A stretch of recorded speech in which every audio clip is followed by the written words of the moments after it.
Okay, everyone, I just started downloading pictures. It was so simple. As soon as I paid the 2-year membership fee, instantly I was on as a pro. No, hadn't had to open it in the email, nothing. And already my mind, all I ever needed was a drafting board as an artist. And sadly, I used to go to publishing sites, and it's going to publishing site the first month I had a stalker, and it's getting me killed. You know, it doesn't make any sense. I got my loved ones killed. So I got my parents killed, my animals killed, and they said Bob's ex and Alex DeSico are part of this. But to explain, all I needed as a writer was just a drafting board. I had written all the time since I was a child, and I used to talk to Jesus when I would write, and I would feel like I would get messages from a supreme power. It was Jesus or God, and I wrote everything. And it was a very private world for me. And I've been writing since 4th grade, and all I ever want to do is be a writer. So when Cyberworld came out, I didn't know the dangers. I just knew I was lonely, because a writer's world is lonely. I was a total introvert. When I wrote, I couldn't have any distractions. Nobody can interrupt me. But yet I could be very sociable around people I personally knew, friends, family, you know. But kids at school, shy as could be. Every year, all through elementary school, the teachers would write every year, she's too shy, she needs to open up and talk. And my mom would say, well, when she gets home, but she talks all the time. And everybody knew me. I was always articulate, always creative, always talking ideas. But I had, like, this group couldn't believe it. I had such a fertile mind. A guy that owned an advertising agency once, Tom Demuth, used to tell me, you're going to make more money than I ever could because you have a fertile mind. And so the problem was, it was so active. I could write like 5 different story outlines in one day. I couldn't harness it. And he used to always tell me, no one will.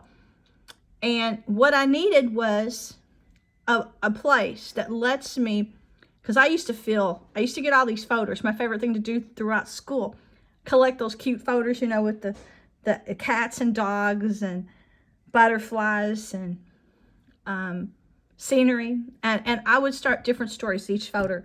I would have so many stories compiled, and I would always change genres. Plus, not only was I doing that, I didn't just write in one genre. I wrote in everything, and I did religious stories, and then I was doing songs, and then plays, and my mind was always coming up and with new ideas. So this lets me harness my creativity, because right now I'm putting my pictures in categories. You know, instead of all this being mumbo jumbo, when you get on Pinterest, it lets you create an album. And that lets me put each thing, like fashion photography, art that I've made merchandise out of, flowers with bees.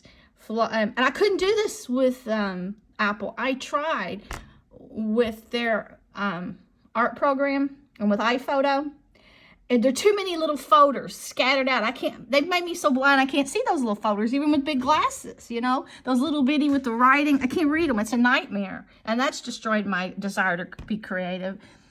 But this is just perfect, because what I can do now is I can put each thing in a category to make it very professional. I'm showing you what you can do with Flickr. You probably can't imagine.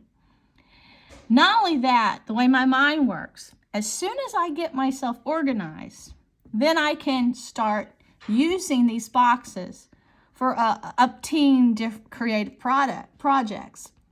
Greater than that, you know, I used to have to go to the library when I wanted to look at encyclopedias or whatever books I had on the shelf at my house. You know, I'd have plenty. But it was a pain in the butt to always go and check out library books and have to go back in the cold and the rain, and you might forget to bring them back, and you have to pay a fee. Well, thankfully, with this, I got the Lou on here. I got the Getty Museum on here. See, I used to get on a bus when I was a teenager. I went to New York by myself so I could see the Egyptian exhibit. I might have been 20, 21. So I could see the exhibit because at the Metropolitan. And when I was in 4th grade, of all the stories, we were supposed to pick a country. I'm the only one that picked Egypt. So they had a mummy downtown at the at the Science Museum. So I went down there. And then I went to the museums in Greece. Then I went to the Smithsonian, the Art Museum in Washington. And then I went to the Cairo Museum in Egypt. And then I went to the Louvre, of course. And I went to the Pittsburgh museums. And I went to the Chicago, all those museums. So I'm a museum girl. Well, guess what? You can go to visit all the art in all the museums. You can add them on here under groups. And you can go and collect your favorite things. So unlike having products on your shelf, teddy bears, ceramics, things like that, when you can collect your favorite things on here, you can create an environment that you love for you. Like with Facebook, all I can do is put a couple pictures.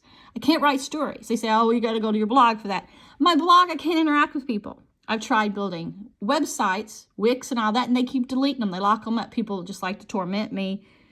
And they don't like for me to be creative. They want to kill me. So they want to steal my creative work, and then they want to destroy my mind.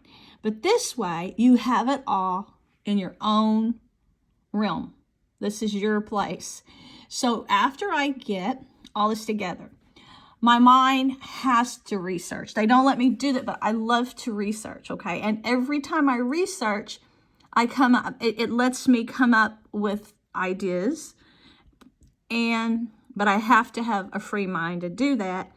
And I can't be stalked. I can't be mind invaded. You know, I can't have my home break into. You know, I can't have the people I love, parents, friends, family murdered, my dogs, cats, a few dogs, cats murdered. I can't have that and be creative. But this is helping me because the thrill in it is, as a writer, I'm getting off the point here now. I was very lonely. I was super lonely. But when I got in Cyberworld, I kept reaching out to people. And I met the wrong people. Mark Alcock said, sure, you don't understand. Your views are important to you, but people out there, you meet one person and their view differs. And you met this crazy people are all in your computer because of your reviews. And their views are really dark. He said these people are freaks. These people are dark. They're into all sorts of witchcraft and evil horror. And he's like, but you met the wrong group the first month in Cyberworld. And so this way you can keep your stuff private, and then you can put it together, and then you can share it with people at your Facebook or wherever else. But the great thing is, this is free. So anybody that's in Cyberworld, you know, if you talk to them, they're here in Cyberworld, you can give them your link so they can come to your page and they can put their stuff together, and you can go visit their page. So you're in fantasy realm with your friends. It's safer this way. You can put private things on things that you don't want people to know. And you can also network. And you can even use a fake name if you want, so you don't meet dangerous people.